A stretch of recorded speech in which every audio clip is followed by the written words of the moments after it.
Hey everyone, Dave Putz from JKP Holdings. As always, alongside me, Mr. Nathan Turner. Hello, hello. Hello. Sorry for a little bit of technical difficulty. Hopefully everyone can hear us okay and everything else. Uh, so what have you been up to, man? Stuff. So you know what? I need to let people know if you didn't know already. Yesterday, I was part of a one-day webinar training for that was going to benefit the Seller Finance Coalition. So Awesome. if you missed it, you can still go get the recordings. All the money is going towards supporting the Seller Finance Coalition. Anybody who's creating notes, anybody who's buying seller finance notes, this is important to you, and it's behooves all of us to help support this movement. We're trying to change some of the rules surrounding seller finance and make all of our Awesome. jobs easier and make more notes available for all of us. So Awesome. that's a big deal. Awesome. Awesome. So that's a really crazy situation. It finalized for those who didn't know us. This last year, 2023, we've really focused on our webinars on seller finance notes, wrap notes, and things like that. We've done a ton of different webinars on that topic with some great experts. But what we found out was, I think we've done 67 different webinars, Wow. which I'm shocked by, Yeah. amazed. Um, we've hit so many different topics over the last couple of years. I don't know where to start, where to begin. But I hope that we've gotten better. I'm hoping that we've done some really good stuff and we've helped a lot of people, beginners, experts, and everyone in between. Um, Yeah. we've done a lot of stuff in this space in notes in general, and we've made a lot of really, really awesome connections. So we first want to thank everyone who's been watching us, listening to Yeah. us, tuning in. Good for us. Yeah, high five, dude. I know. I've really enjoyed it. It's been really fun. So I think for me, understanding what we're doing now is where are we going next year, Yeah. right? What are we gonna do with our next level of information? Yeah. We're getting to the end of this year, and it's one of those times where you take some time to reflect and see Yeah, what has gone on and what we see coming up. And you can do that in the middle of April, but here we are. It's just kind of a good time to yeah, see that. But it's been really good, and like you say, we've done a bunch of shows now and talked to a whole bunch of different people. I feel like I've learned a lot, and it's yeah, been really good. So looking forward yeah. to next year and learning more and talking to more people, seeing what we can do. Yeah, and we appreciate any feedback you guys can offer us. We appreciate anything you guys can really kind of give to us that's been helpful, right? Um, we really kind of want to keep pushing on and moving forward where, you know, we provide every kind of area of the note space to you from our point of view, Yeah. and to provide that in a way that is easy to understand.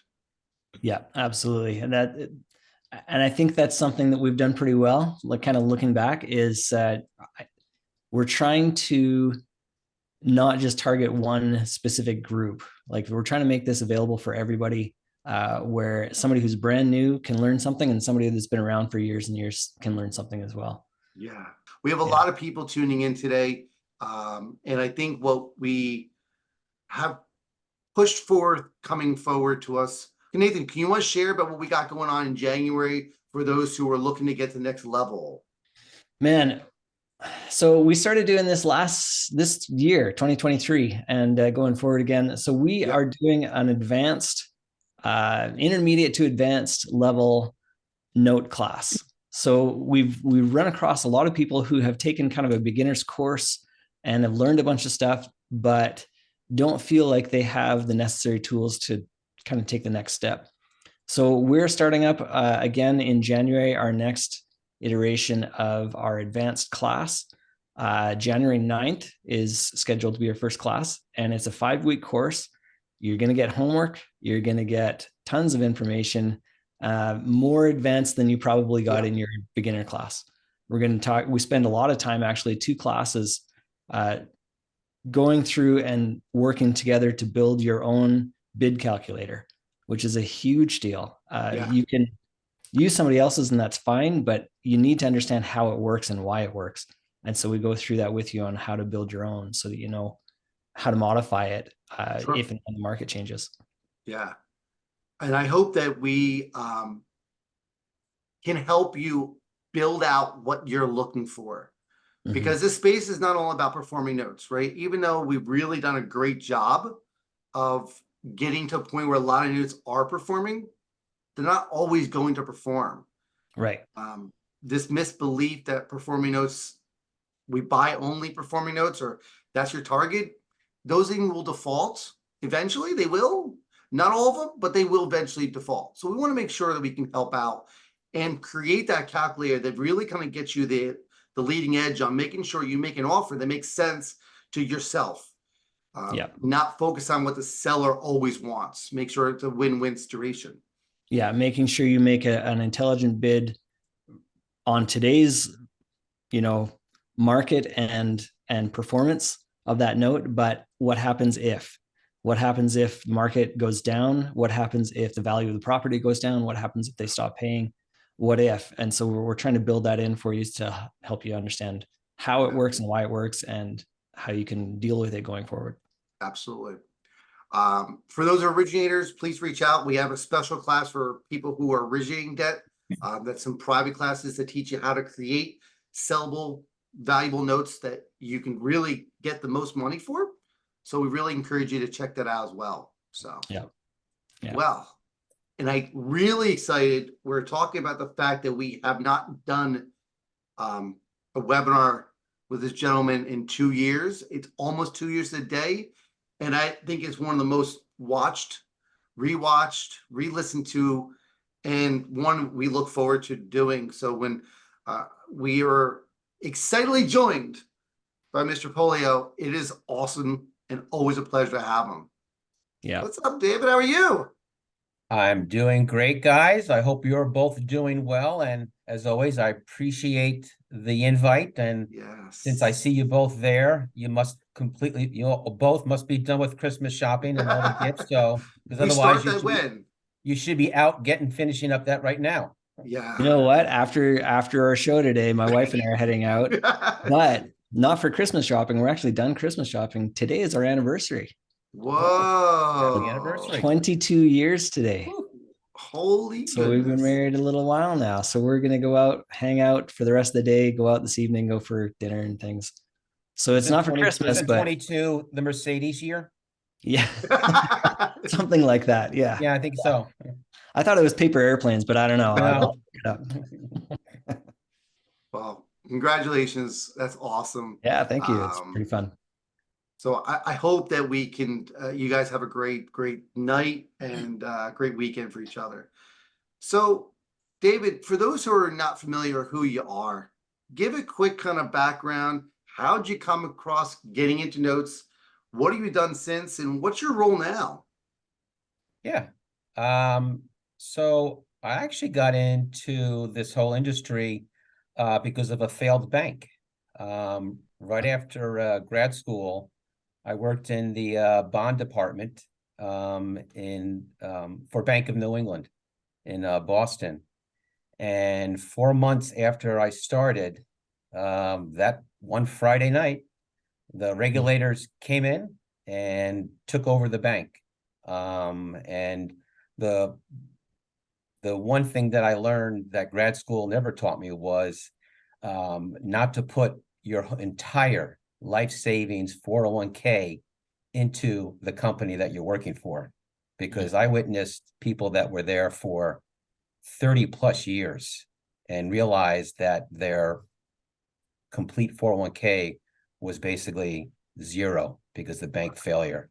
It was very, I mean, it was a Wow. true education right there. So I tell my boys, I say, I tell them the story the whole time about that, just to kind of let them understand not to put everything in one basket. So that was in from 88 to 95. And so I was very fortunate to know what was going on and started with the asset marketing group. and our task was to liquidate the bad bank, which for back then it was 8 billion of bad assets. So Wow. the bank that bought the entire Bank of New England portfolios said, we'll come in here and do the transaction, but we're not going to buy the 8 billion of bad loans. We want the FDIC to take them on and use us as an asset marketing group to liquidate the entire portfolio. So it took us 6 years to, and we had to, back then, we had to actually create the interest level through the Wall Street Journal, letting people know that we're going to put out, 50 pools next month, 100 of multifamilies, 200 ships, movie theaters, everything that they had in the portfolio, which took us, Wow. I said, about 5 years. And it took us an extra year because for the first year, there was congressional hearings for an entire year that stopped our process, which is very interesting. As soon as that was over, one of the major buyers from our portfolios back in Bank of England was SN through Rob Arkley. And so he kind of just said, listen, when you're done there, since you were analyzing and getting us to buy these portfolios, can you come over and start our acquisitions group? So I started that in 95. And I'm still here. So it's been a long time. Throughout that process, I've been able to analyze, negotiate, and purchase probably over about 3 to 4 billion of residential portfolios and commercial. Started up the trading desk, which you guys know, very familiar with, about 8 years ago. At the same time, started kind of working on relationships where we could now service for other hedge funds or buyers like yourselves, which we had never done that 8 years ago. We only serviced our own portfolio because we had plenty to service. And I really do enjoy the trading desk and the acquisition side. We're acquiring portfolios, but nowhere near what we were doing in the past. I would say we're probably good for purchasing around 25 million a year. And we kind of use like 2 or 3 just direct sellers. So they're not any of the clients that we put on the trading desk. Gotcha. Interesting. So are you guys ever buying any of the Fannie Mae pools, anything like that? We're looking at a few of them, but Yeah. they're at a process where if they put out 4 pools and one pool I can get very aggressive on, someone's going to swoop right in and buy the entire portfolio for less than what my bid would be. So we're kind of at that point where the big guys are still going to rule the nest there. Yeah. Gotcha. Interesting. So we're going to keep reviewing and bidding them, but it's going to be hard for us to buy a large chunk. Yeah. So we've seen a lot of changes over the last years of doing this. And one of the things we always want curiosity is, where are the sellers at right now? And before we go there, overall, what have you seen more of? Performing, not performing, our borrowers paying bills? In the big scheme, what does the typical portfolio look like nowadays in regards to non-performing / performing? Well, it's definitely changed since our last Zoom call, 2 years ago. And, clearly the market has driven that. Back then, it was purely non-performing portfolios. We saw a ton of first lien NPL deals, quite a bit. And then it kind of started to turn into where the equity in the properties were starting to rise, where we were now seeing a lot more RPL deals, loans that went through the system to reperform because the values have gone up higher. We started to see an asset that we hadn't seen in years, second liens. They started to pop up because of the equity. And so, the market started to turn into first lien NPLs, first lien RPLs, and then a second liens.